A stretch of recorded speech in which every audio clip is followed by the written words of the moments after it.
No problem, boss. Boss? I've never been called boss ever. Don't do that. That makes me feel very uncomfortable. Okay?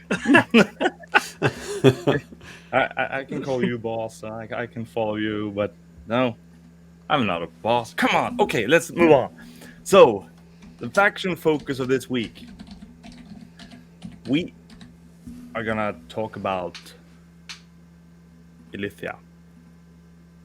But first, this short resume of the backstory of Mythos. I'm gonna try to make this shorter every time, okay? But I've done something to help more people get this story. So these great beings, Helios and Selene, they got together and created Mythos, the land, the world of Mythos. Okay, so Helios mainly created all the, maybe the lands, maybe the mountains, maybe the animals, perhaps. But Selene created the more inhabitable people. Elves, dwarves, humans. People that inhabited the world, and she loved what she made. She loved her creation. And she loved her creation so much that Helios got envious because he was kind of like, me and Celine, we have this thing going on here. This is our creation, but she still needs to put her focus a little bit on me.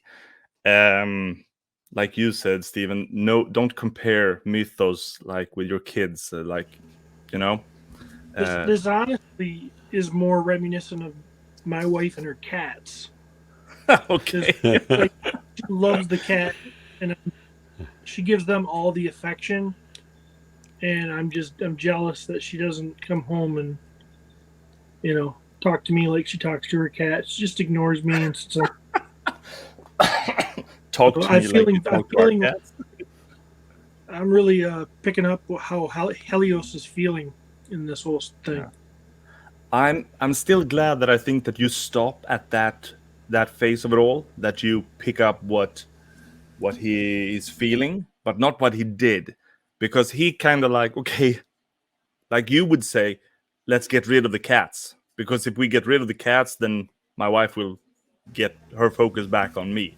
So he created a lot of other beings on this world, like orcs and other, beings that weren't as nice as the beings that Celine had created. So she created all of them. He created all of them, and then chaos started. The war started to become a war started.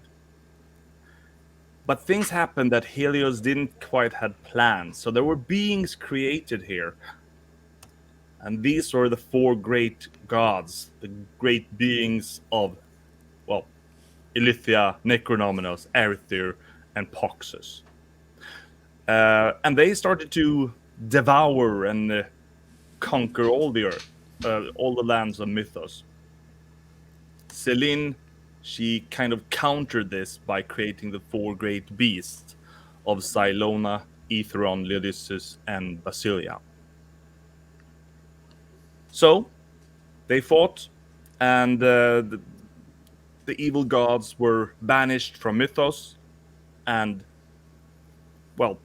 calm started to happen, But the four great beasts, they also left the world of Mythos, and great armies were created, great factions were created in honor of those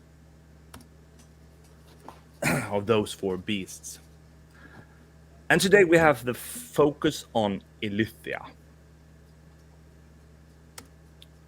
So, I think we have the land of Mythos right in front of us here. And Stephen and Len? Yes. Where would you say that the brood of Illythia, where are they on the land, on the map of Mythos?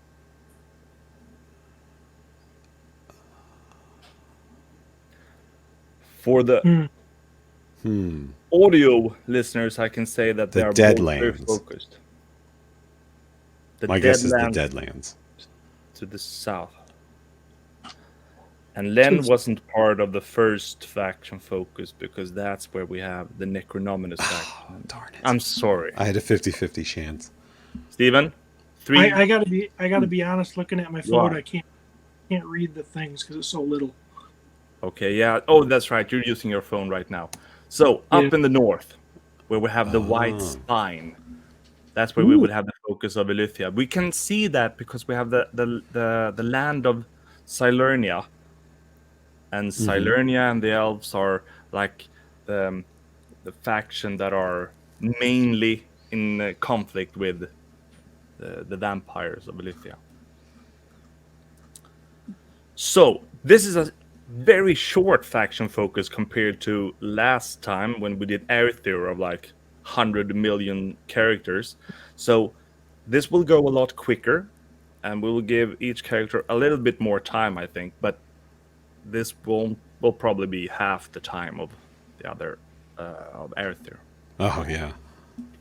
But my first focus, or no, my first question before we start here is how are the vampires in Mythos being created? I've seen people discuss this, but I mean, what do you think? Is there an answer? There is some of an answer. There's not a complete answer. Well, not that I've seen. I'm gonna say that. Isn't there a thought that they're like almost like a dark elf, like a evil version of the elves, drained of life? Not so much like it's like a disease. Yep.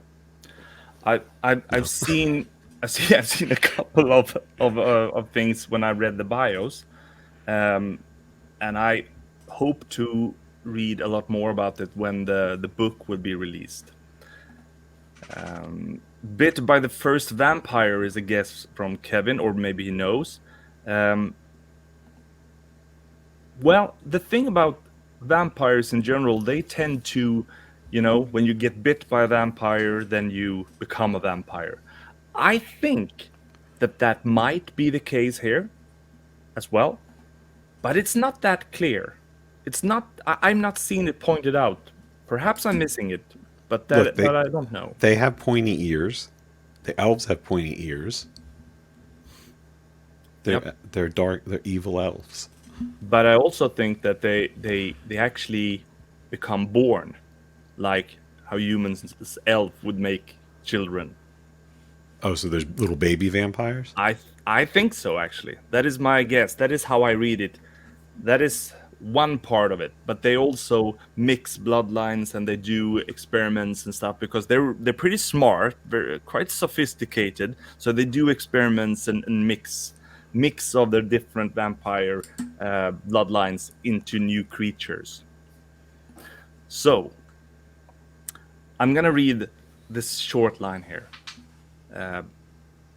A legion fueled by a constant hunger, elegant and expertly trained. These eaters of flesh are almost exclusively made up of those who gain their power by draining the life of others. So they definitely suck the blood, But is that something that gives them power? Of course. But is it something that also make the other creature into a vampire? It's not that clear.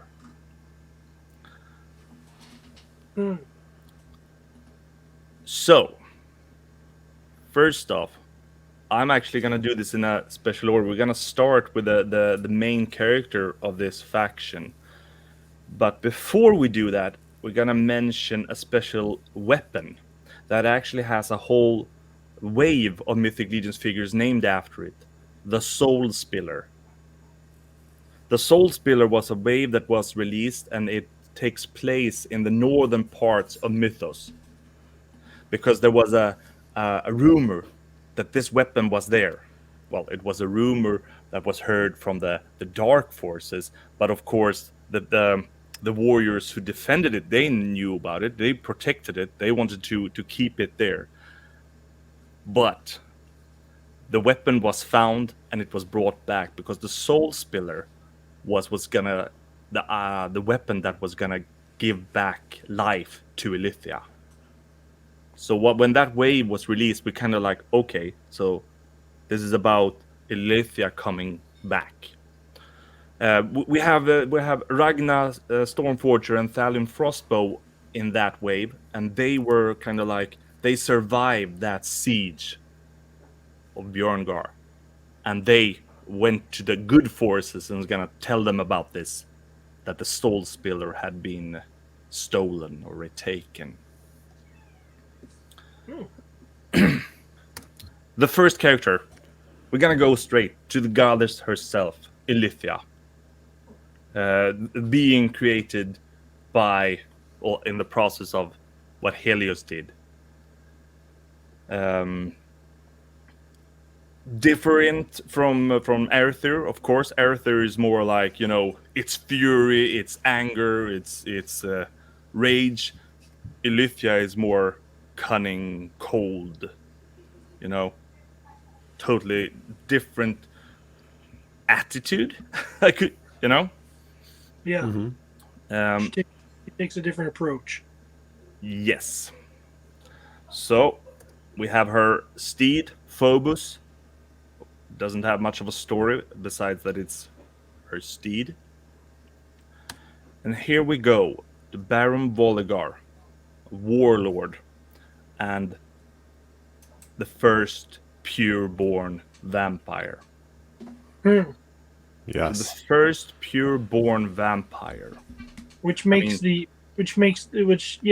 question: what does pureborn mean? Yeah. Well, I think it means that he was the product of an unholy union between Elithia and one of the elves of the First Age. That is correct, and I think that you have found the bio, Mr. LaGuardia. But that is correct. So, unholy union? Is that a sexual union? Yes. I think so. That is my guess. Me too. Okay. So, the thing happened, though, after a long time, of course. He got tired of kind of tired of fighting, perhaps, but he definitely didn't want to lead the brood of Lithia. He wanted to strive for the return of his mother, yes, but he didn't want to lead it. So from early birth, he trained his daughter, Lucretia, to be the leader of the whole faction. And so he trained her from early birth, and she became even more, not more powerful, probably kind of like the same power level, but more evil, perhaps. Who's her mama? You don't know. Not yet. Maybe that will be revealed. I don't think we'll ever know. But this makes me think that, I think that there is a mama. You know, I don't think. Is it Elithia? No, that's her. That's her grandma. They're evil. It doesn't matter. Of course it matters. Come on. No, don't make Illythia dirty. Okay, it's like, all right. Don't do that. Don't go that path. Okay. Don't make all right. dirty. But you know, don't make Lithia dirty. So. My apologies, Elithia. So you can definitely say that both Baron Volagar and Lucretia strive for the return of Elithia. Okay? So wait a minute here. You don't think that Baron Volagar bit Lucretia and made her into a vampire, therefore being her daughter? You think Baron Volagar got the hots for somebody and, got it done? That is what I think. I think that the vampires of Mythos are different than the general vampires in most lore. But this is what I think. Okay. We shall see. I mean, this is a theory. My guess move is it on. was an elf. That there is another elf. No, come on. Baron Volagar had an unholy union with an elf. with Or silver cord. If it was another vampire, it would be like his sister. That is why I think that perhaps there are other ways for vampires to be made. Oh, now the story changes. It was with silver cord. That's why we got two different versions before and after, because it changed her for life. So, you who are only Ugh. here for the faction focus, enjoy these details. I had not planned for this to be such a, oriented into this areas of life and flowers and bees. But it is a good point, because I think this is interesting. I think this makes vampires a lot more different than in other lores, and that I like that. You know. So on the screen right now we have Decebulus, who is the bodyguard of Lucretia. He is a Volagar, and that is a mix, kind of like ogre and vampire bloods, that has been somehow turned into this new breed of creatures. Well, it's not a new breed, but at one time it was. So there are many of these Vogars, but we only have one figure released, and that is Decebulus, who is the bodyguard of Lucretia, and he looked forward to serve Illythia. Okay, Len LaGuardia raising his hand. I have a question. Shoot. Who had an unholy union with an ogre to make him? No. That is why I'm thinking that there are other ways. Was it Lucretia? No. Oh. Lucretia, she's no, don't do that to her. She's one of my favorites.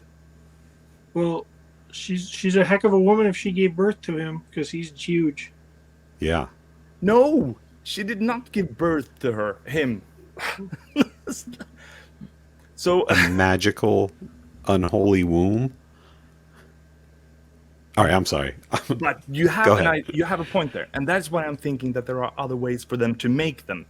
How do they mix them? Is it just by breeding? I think there are more smart way. I mean, in modern terms, you would call do genomes stuff, But I think that's why I'm thinking of 3 ways so far of making vampires. But we shall hear. I hope we'll get the answer to this sometime. Wait, you think that they're splitting the genome? They're using a vampiric CRISPR to generate genetically altered humans? Yeah, I think I think they're doing something. Okay, all right. Now go ahead. I don't mean to. I'm sorry. Go ahead. You mean like how they make the orcs in Lord of the Rings? They do an orc. Yeah, and of course that's where they're twisting and making. We only see how they make the Urukais in the Lord of the Rings movies, but we know that orcs are. I mean, they're twisted humans and elves. Maybe all of these are elves that are being turned into vampires somehow. I don't know. We are talking about a world of magic. You know that, guys, right? Right, Yes. and they live right next to each other.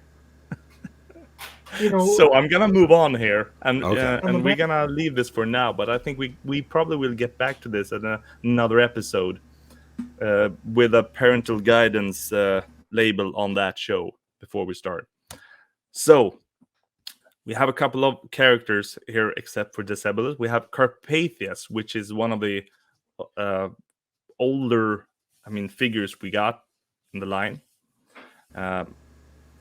And he's described, he's a swordsman, high-ranking member of Elithia's court, responsible for annihilation of entire villages, that kind of things. One thing here I want to read. Rather than going directly for the kill, Carpathias prefers to paralyze his victims with a poison-tipped blade, leaving them helpless as he silently drains them of life. Is this to power up himself? Yes. But what happens with that creature, you know? I'll leave that. We'll move on.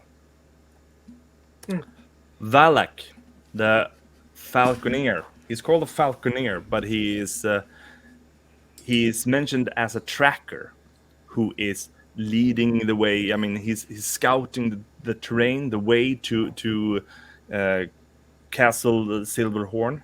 So he's leading the way there, trying to find the best way for Illythia's brood to do their big attack on Castle Silverhorn. So he's like a scout, right? Yes. He's Yeah. mentioned as a falconeer because they talk about his falcon, Cinder. And I must say, one of the really, I mean, I love the vampires. This is an amazing character. I like him a lot. Can he see through his falcon's eyes? No. Well, I don't know. There is nothing that Okay. says that he can. But I I like that idea, though. So we only have a few figures left, and we're going for the builders here. Varg, for example, he is, I mean, together with the Sebulus, the Vargs. It's not a single character. It's a breed of creatures that are called Vargs. Bloodhounds, hunters, you know, a very savage kind of vampires. So, I mean, how did they make the Vargs? Same question as with the Vorgs, you know. But he's brutal and cool. Yeah, I love him. He's great. Yeah. He's a great figure too. Me too. And he's still the only character who has these wristbands. That's true. Yeah, but I think we'll get some more wristbands like that in this year's wave. That's my thought. So the vampire soldier is an early Legion builder that we got. Love it. All black, very cool. And then we have the vampire knight, who is he is a knight. And after all of these, we only have one character left to talk about. And I left him till the end. And that is Vorgas Vermilius. Ooh. I've written that he is, or it is, an enchanted / cursed armor. Because Vorgas Vermilion version 1 is mentioned as an enchanted armor, and version 2 is mentioned as a cursed armor. I would consider them both to be cursed, though, that it is the same. And here I think it's interesting to talk a little bit about what this is. Because most of the characters in Illythia's brood are vampires. Except we've mentioned the Sebulus and we've mentioned the Vargs. This one is something different. I'm going to read a small part of this here. Okay.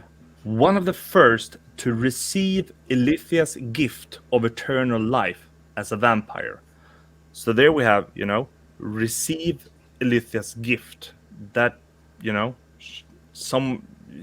she purposely turned him into a vampire. The brutal knight, Lord Edsek, became one of the first generals in Illythia's brood.